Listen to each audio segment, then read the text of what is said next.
살이 찌는 이유. 살은 왜 찔까요?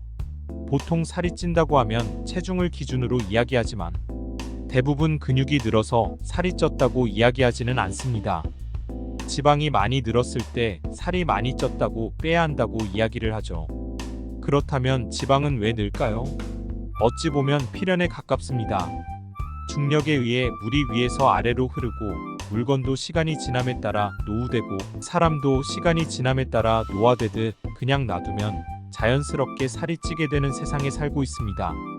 음식이 풍족하지 않은 시대에는 살을 찌우고 싶어도 먹을 게 없어서 찔 수 없었습니다.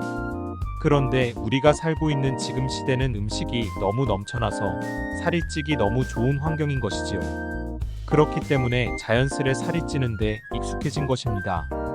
탄수화물, 지방, 단백질이 우리 몸의 에너지원이지만 단백질은 평소에 에너지원으로 거의 안 쓰입니다. 탄수화물과 지방이 주로 쓰이지만 둘의 성격은 전혀 다릅니다.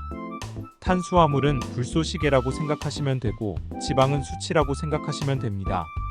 탄수화물은 빠르게 에너지로 쓸 수 있지만 오래가지 못하고 저장도 많이 할 수 없습니다. 지방은 빠르게 에너지로 쓸 수 없지만 오래가고 저장도 많이 할 수 있습니다. 그래서 편한 걸 추구하다 보면 빠르게 에너지를 쓰는 탄수화물만 이용하게 됩니다.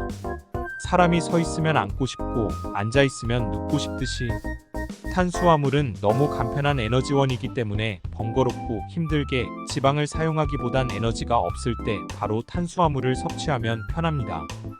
그건 바로 언제 어디서든 음식을 구할 수 있는 환경에 살고 있기 때문입니다. 그래서 탄수화물만 바로바로 쓰다 보니까 남는 에너지는 지방으로 전환되어 저장되고 탄수화물 에너지가 모자랄 때는 바로바로 탄수화물을 먹어주다 보니 계속 지방은 쓸 일이 없고 지방으로 저장되는 일만 생기게 됩니다. 여기까지만 보면 탄수화물을 안 먹으면 바로 지방이 빠지나 생각할 수 있지만 그게 또 그리 간단한 문제가 아닙니다.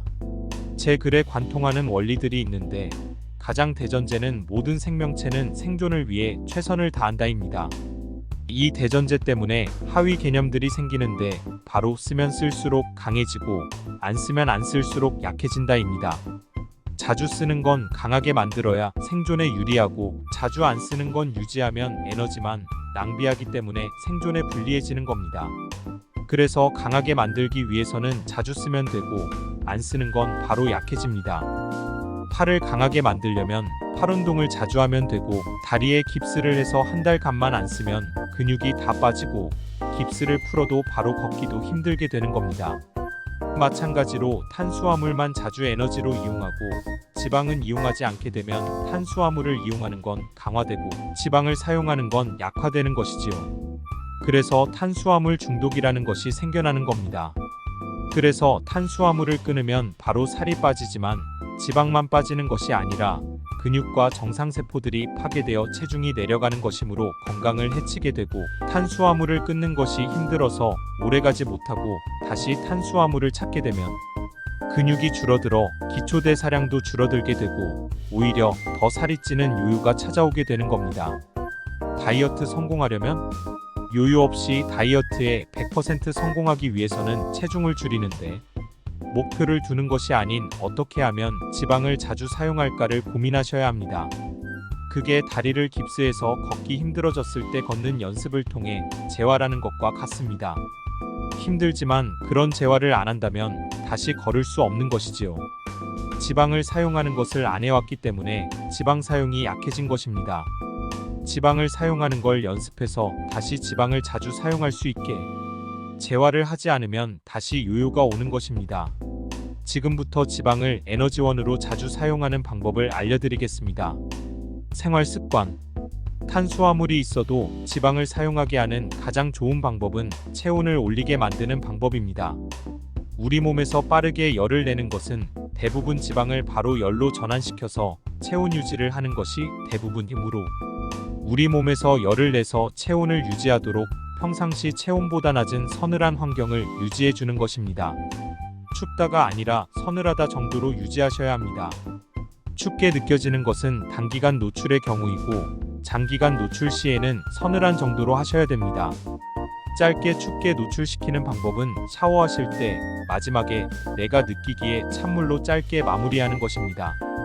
그리고 일상적으로는 서늘한 환경에 노출해 주시고 목은 따뜻하게 유지하시어 면역력 약화를 방지합니다. 잘 때도 되도록 누드로 이불에 들어가셔서 체온으로 이불 안을 따뜻하게 유지할 수 있는 환경을 만들어 주시면 자는 동안에도 엄청난 지방이 사용됩니다. 식사, 간헐적 단식을 이용하시는 것이 좋습니다.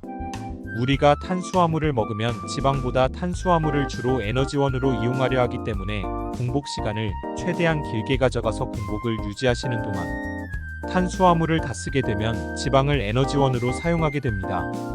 따라서 저녁은 최대한 일찍 먹고 일어난 뒤에 최대한 늦게 먹는 걸 연습하시면 됩니다. 음식의 종류는 탄수화물을 먹어도 됩니다. 대신 가공식품이 아닌 비정제 식품으로 섭취해야 합니다. 밀가루로 만든 면류, 빵류와 설탕, 시럽이 많이 들어간 과자, 음료 같은 것을 먹지 말고 비정제된 현미, 잡곡, 설탕 대신 올리고당으로 요리하시면 됩니다. 채소와 과일, 물을 많이 섭취하시고 육류는 너무 자주 많이 드시지만 않으면 됩니다. 운동. 지방이 잘 빠지는 운동은 저강도 유산소 운동입니다. 걷기나 가벼운 조깅 정도를 30분에서 1시간 정도 땀이 나고 살짝 힘든 정도로 해주시면 됩니다. 또한 근력 운동은 너무 근육을 키우는 고강도 운동보다는 중강도로 현재의 근육을 유지하는 수준으로 해주시면 됩니다. 보충제. 보충제는 퀘르세틴, 브로멜라인, 밀크시슬실리마린, 비타민C를 챙겨 드시면 건강을 해치지 않고 다이어트 하는데 도움이 되실 겁니다.